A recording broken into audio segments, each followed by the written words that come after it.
त्यांची देखील नावं सध्या समोर येत आहेत, परंतु थोडंसं थांबवतोय. उदय सामंत बोलतायत, थेट जाऊया. आहेत किरण सामंत पराभूत व्हावेत, उदय सामंत रत्नागिरीतनं पराभूत व्हावेत, शेखर निकम तिकडनं पराभूत व्हावेत, हे सगळे मनसुबे धुळीला मिळालेले आहेत. आणि म्हणून ज्यांच्या मनामध्ये हे होतं त्यांनी आता तरी सुधारलं पाहिजे की आमच्या विरोधामध्ये किती खटाटोप केला तरी मतदार हे आम्हालाच आशीर्वाद देतात, मतदार हे आम्हाला सहकार्य करतात. हे पुन्हा एकदा सिद्ध झालंय. काही लोक आमचा अस्त करायला निघाले होते, त्यांचा स्वतःचा अस्त झालाय काजी साहेब. आणि 2004ला राजकीय माझा उदय झालेला होता, तसा 2024ला झालाय आणि तो आता किरण सह झालेला. त्याच्यामुळे आमचा अस्त करणारे अस्ताला गेलेले आहेत. निकाल लागल्यानंतर एकनाथ शिंदेची थोड्याच वेळा पत्रकार परिषद सुरू होते, काही भूमिका मांडण्यासाठी ते पत्रकार परिषद घेते असा अंदाज मानला जातो. काय सांगा? मी मगाशी देखील सांगितलं की एकनाथ शिंदे साहेब हे शिवसेनेचे आमचे सगळ्यांचे नेते आहेत. परवाची आपण मीटिंग बघितली असेल, मीच त्यांच्या गटनेत्याचा दोन्ही सभागृहातला ठराव मांडला. मीच हे सांगितलं की कुठच्याही परिस्थितीमध्ये एकनाथ शिंदे साहेब जो काही निर्णय घेतील तो आम्हाला बंधनकारक राहील. त्याच्यामुळे त्यांची भूमिका ही आमची भूमिका. सर, दुसरीकडे शिवसेनेचे सर्व आमदार निकालानंतर मुंबईत गेले होते, त्यांना आता मतदारसंघात परतण्याचे आदेश जे आहेत ते शिंदे साहेबांनी दिलेत का? नाही, मला याच्यामध्ये एक अजूनपर्यंत कळलेलं नाही की माननीय एकनाथ शिंदे साहेबांच्या विधिमंडळाच्या सगळ्या आमदारांच्या बैठकीला आमदार रत्नागिरीतनं कसे उपस्थित राहतील, तर सिंधुदुर्गातनं कसे उपस्थित राहतील, त्या मुंबईत जायला पाहिजे. ते मुंबईला आले, काही प्रोसिजर असते ऍफिडेव्हिटची, काही पत्रांवर सह्या लागतात, ते त्यांनी केल्या आणि त्या सगळ्या झाल्यानंतर त्यांनी मतदारसंघामध्ये जाऊन आभार मानावं, कारण मतदारांनी आपल्याला निवडून दिलेलं आहे की आपली जबाबदारी आभार मानण्याची. असे आदेश जर पक्षाच्या नेत्याने दिलेले असतील तर ती एक संस्कृती आहे ना, त्याच्यामध्ये वावं वाटून घ्यायची काही गरज नाही. आणि पक्षाच्या नेत्यांना गटनेता बनवण्यासाठी जर बैठक झाली असेल तर विधिमंडळाची एक प्रोसिजर आहे. किरण सामंतांना घवघवीत यश मिळालं, आता त्या संदर्भातली काय भूमिका तीच राहणार की बदलणार रिफायनरी संदर्भात? रिफायनरीच्या बाबतीतलं धोरण त्यावेळी देखील सांगितलेलं आहे की कुठेही काही लादायचं आम्हाला नाही, तिथल्या लोकांवर जबरदस्ती करायची नाही. तिथल्या लोकांना जर तो प्रोजेक्ट नको असेल, त्यांच्यामध्ये परिवर्तन झालं तर बघू, परंतु नको असेल तर लादण्याचा काही प्रश्नच येत नाही. आपल्याला 15,000ची मतं मिळाली अशी चर्चा आहे, नेमकं काय रत्नागिरी तालुक्यात 1 लाख मिळाली.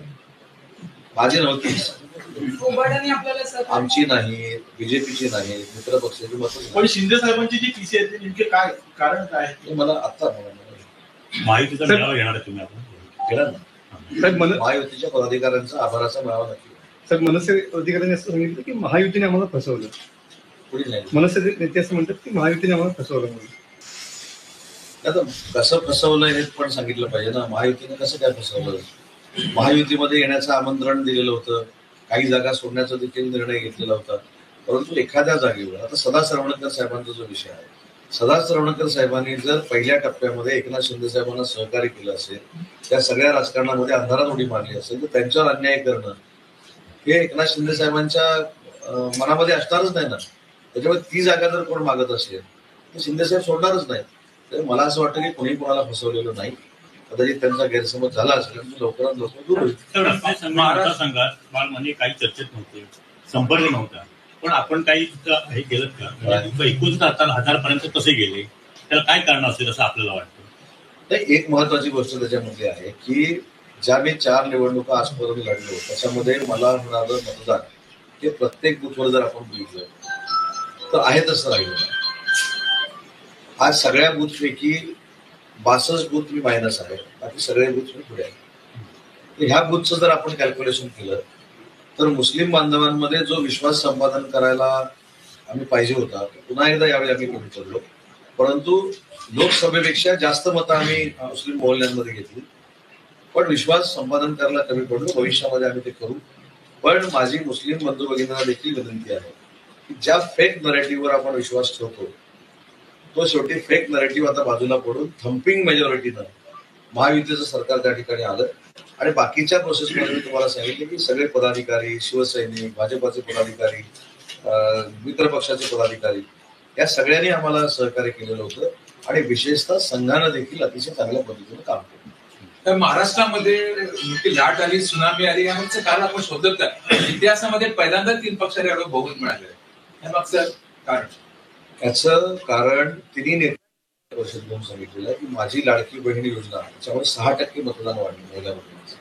त्याच्यानंतर हे सगळे फॅक्टर जे मी सांगितले ते लाडका भाऊ म्हणून स्टायपेंडची स्कीम होती, वरिष्ठांना आपण सहकार्य केलेलं होतं, ज्येष्ठ नागरिकांना सहकार्य केलेलं होतं, संघानं मतदानाचा आकडा वाढवण्यासाठी काम केलं.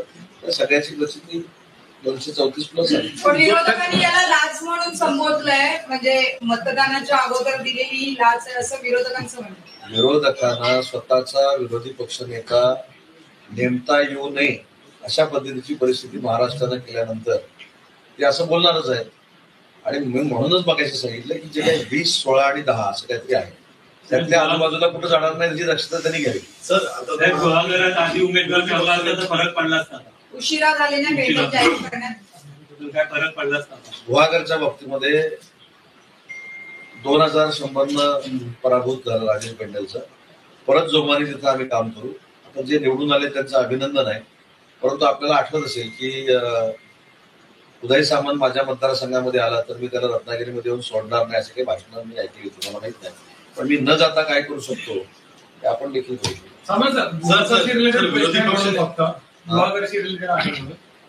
भास्कर जाधव हे सध्या कोकणातले उद्धव ठाकरे यांचे एकमेव आमदार आहेत आणि त्यांच्या काही गाठीभेटी ह्या तुमच्याशी किंवा शिवसेनेच्या पदाधिकाऱ्यांसोबत झालेल्या चर्चा आहेत, तर ते काय आहे? मी पहिली गोष्ट सांगतो की भास्करराव जाधव निवडून आले त्यांचं मी अभिनंदन केलं. आता ते समोर न आले तर भेटायचं नाही ही माझी काही राजकीय संस्कृती नाही. त्याच्यामुळं माझी काही त्यांची भेट झालेली नाही. पण उद्या जर ते डीपीसी मध्ये आले तर मी त्यांच्याशी बोलणारच आहे ना. हे मला असं वाटतं की राजकीय तत्वाचं वैर आहे, माझं काही पारंपरिक त्यांच्यावर वैर नाही. त्याच्यामुळे भेटले तर मी 100% बोलणार आहे. पण मी निवडणूक झाल्यानंतर माझी त्यांची भेट गाठली.